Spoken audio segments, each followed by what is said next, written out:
The mystery of what happened to Dean is answered when the police arrive in the square and ask Shirley to go with them to the hospital. Shirley later tells Mick she won't choose between him and Dean, but Nancy decides she needs to know the truth. But suddenly she has a seizure. Linda has a baby scan and tells her mum she's petrified that it's Dean's.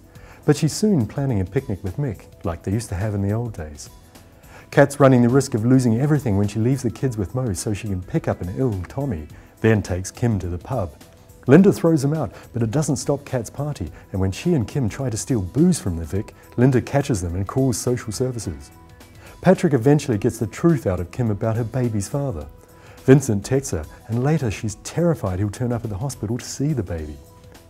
And Sharon declares she's going to find her father. She doesn't, but she does go and see Dot, and despite Dot's refusal, she's determined to pay for a lawyer.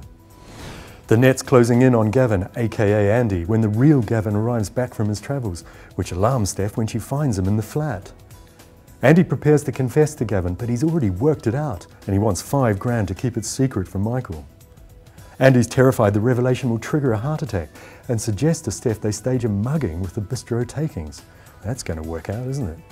David's in a spot when Max wants the clothes that his real dad Callum bought for him, and Michael reluctantly suggests he'll have to let him see him.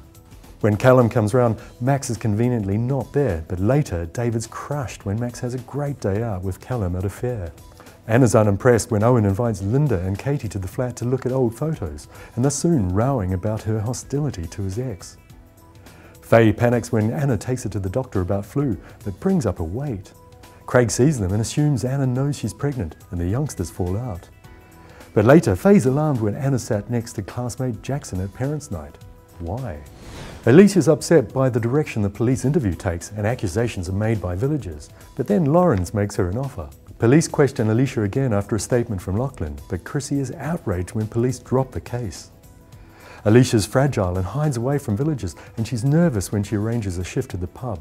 It's clear something else is bothering her. Finn's worried by Val's careless attitude to her health when she has a coughing fit, and he urges her to see a doctor. Of course, the aid sufferer refuses, and soon enough he finds Val collapsed. She's rushed to hospital and is in a very bad way, and son Paul arrives as they prepare for the worst. Will she survive?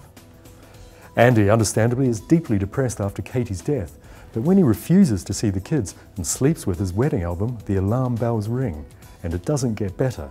After Bernice rebuffs his kiss, he sets his sights on Tracy.